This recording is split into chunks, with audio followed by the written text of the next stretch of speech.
Nous allons maintenant travailler sur le plan de distribution du rez-de-chaussée, c'est-à-dire dessiner toutes les cloisons intérieures. Et pour cela, on va s'appuyer sur le document A120 dans lequel on a les différentes cotations des cloisons séparatives. Donc, vous avez des cloisons de 7 qui sont implantées de cette manière-là. Donc, on va commencer par cette cloison qui est à 3,80 qui fait 3,38. Ensuite, elle va partir en biais à 3,70. Et puis, on va dessiner tout le reste. Donc, vous mettez ce plan-là devant les yeux et vous mettez en vue rez-de-chaussée. Vous choisissez mur. Dans mur, vous allez chercher les cloisons de 7 mm, pardon, de 70 mm, c'est-à-dire intérieur plâtre 70, ce qui fait 7 cm bien entendu. Et donc la cloison, telle qu'elle est indiquée en plan, elle doit se positionner quelque part ici. Dans un premier temps, je la dessine au pif, sachant qu'elle fait quand même 3,38 de longueur. Donc 3,38, c'est bon, c'est réglé. Alors 3,38 depuis, excusez-moi, CTRL Z pour revenir en arrière. 3,38, c'est la cote depuis l'intérieur du doublage jusqu'au bord de la cloison. Donc 3,38 et puis 3,80 ici. Donc il suffit que je change ça, 3,80. Ok, ça y est, j'ai placé ma première cloison. Ensuite,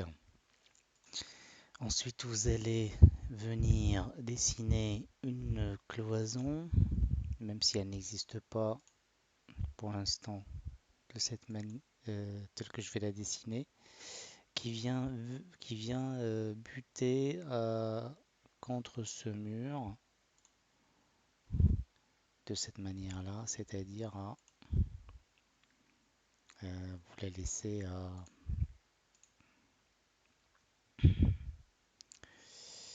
environ 8 cm du bord de la porte d'entrée.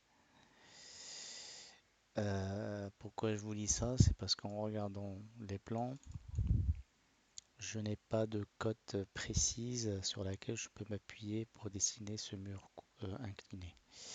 Donc on va partir sur cette hypothèse-là et on va dessiner le reste. Alors la prochaine cloison qui se trouve là, elle est située à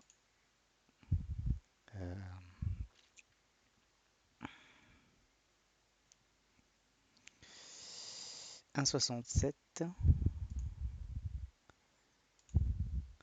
Elle est espacée de 84 en retour. Alors 1,87 c'est la cote ici, entrée. Et non, 1,67 pardon.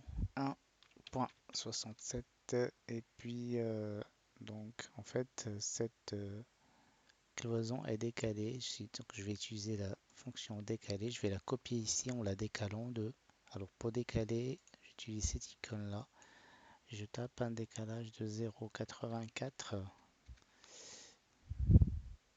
Alors, si quand je parcours la cloison, il me montre un pointillé, je veux la décaler du côté droit, donc je clique.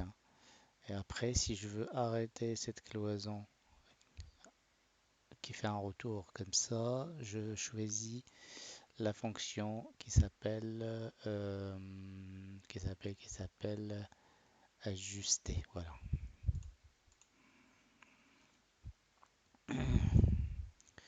Je vérifie que j'ai bien 84. Alors, j'ai pas 84, j'ai 3 ou j'ai 77. En fait, il me faut 84 intérieur. Donc 84, c'est ça. Et voilà. Elle est décalée, c'est normal, c'est parce que ma cloison ne vient pas jusqu'ici. Je fais détacher Et après, je viens raccourcir en faisant attention à ne pas bouger ma cloison de manière à ce qu'elle reste parallèle à cette cloison-là. Ensuite, j'ai une cloison qui fait ça. Alors, j'ai pas vérifié une chose, c'est que les cloisons, ils doivent démarrer au niveau archi 0, au niveau 0, ils doivent s'arrêter au niveau 1. Donc, à partir de maintenant, on va vérifier ça. Donc, j'ai une cloison qui démarre là. C'est la cloison des toilettes. Alors, cette cloison, elle est située à 1,33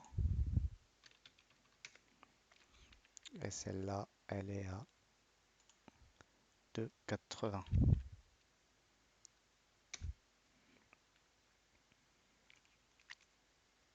Et après, j'ai une cloison droite ici. Alors, je change le nu intérieur, fini intérieur.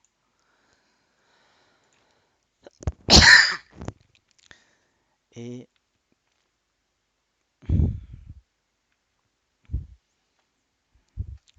donc, je dessine quand même une cloison qui fait ça. Elle est située à 1,52 de ce mur-là.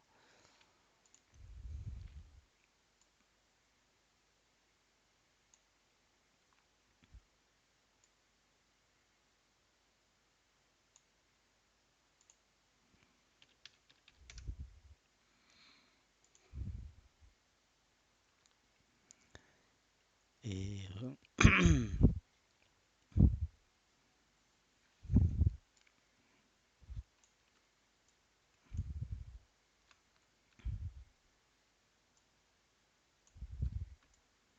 alors, on doit avoir. En fait, il faudrait que j'arrête cette cloison un petit peu avant. Si je veux couper cette cloison, il y a une fonction qui s'appelle couper, je crois. Donc, ça permet de couper, de supprimer l'élément dont j'ai pas spécialement besoin. Donc là, ma cloison s'arrête là. Et ensuite, on va voir sa longueur qui est 3,70. Alors, pour bien faire, je viens ici. Quand on a des plans inclinés, les cloisons, ça devient un petit peu compliqué à mettre en place. Mais on y arrive quand même si on suit bien les étapes. Donc là, je veux venir m'aligner à ce trait-là.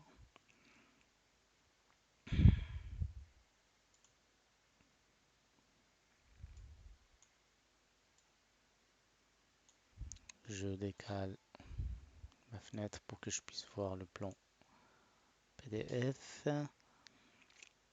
Donc on s'était arrêté à... donc ce mur-là, il vient...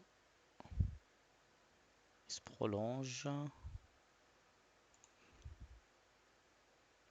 En fait, ce mur-là, il fait un retour, il vient chercher ce mur. Donc on va utiliser la fonction ajuster. J'enregistre, ok. Ça, avec ça. Et donc ça me donne un retour de mur. Il n'y a plus qu'à tracer ou qu'à placer les deux poteaux que nous avons là, qui sont des poteaux structurels.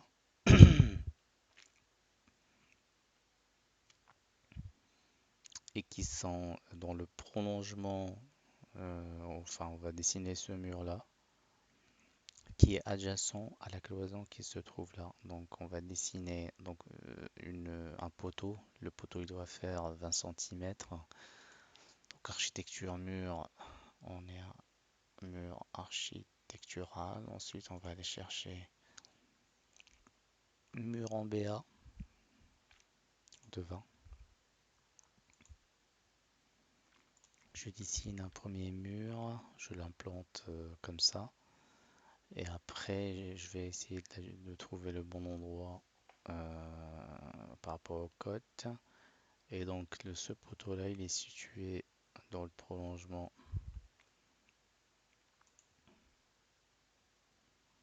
de ma cloison.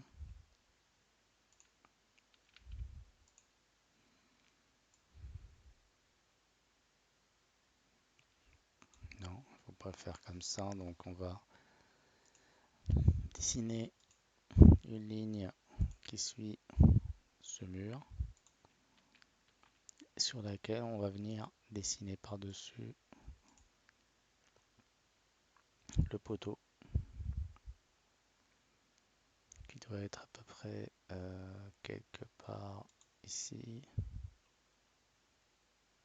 parallèle à mon trait de construction que je vais enlever.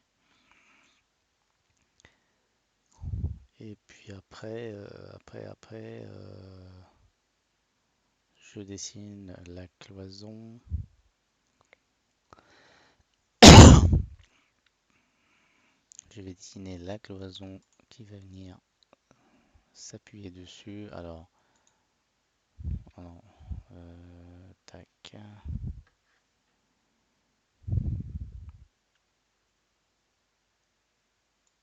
Si je veux dessiner ma cloison qui est là, je constate que je vais venir buter contre la porte. Donc je vais décaler l'ensemble de mes cloisons qui sont inclinées de 10 cm à peu près ou de 15 cm vers la droite. Alors comment on fait? Je fais échappe, je sélectionne ça, mon poteau, je vais faire déplacer et je les déplace vers la droite de 0,15. Ça va être légèrement différent de l'exercice, mais comme on ne dispose pas de toutes les cotes, donc ça nous permet d'avoir déjà une base à peu près équivalente. Donc et après, je vais venir finir mes cloisons avec, donc on a dit que c'est des cloisons de 7. Je pars d'ici, parallèlement ou perpendiculairement au mur. Et après, je vais placer les portes. Donc, c'est les portes intérieures. Donc, porte.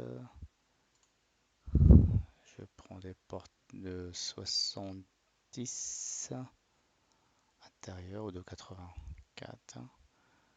Donc, j'ai une porte ici, une porte là.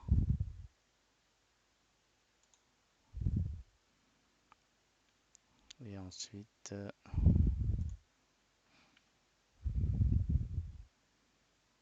j'ai une porte battante ici, ou plutôt coulissante,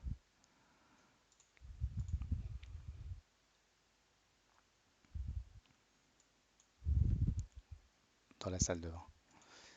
Donc, porte coulissante ici. Alors, comment on fait? Porte, chargée famille. Ensuite, je vais aller dans porte, porte d'entrée. C'est pas ça, c'est dans porte coulissante là. Alors, apparent encastré, on est sur de l'encastré. Et après, je vais me rapprocher du dessin, c'est-à-dire la partie qui s'introduit dans la cloison, elle est du côté haut.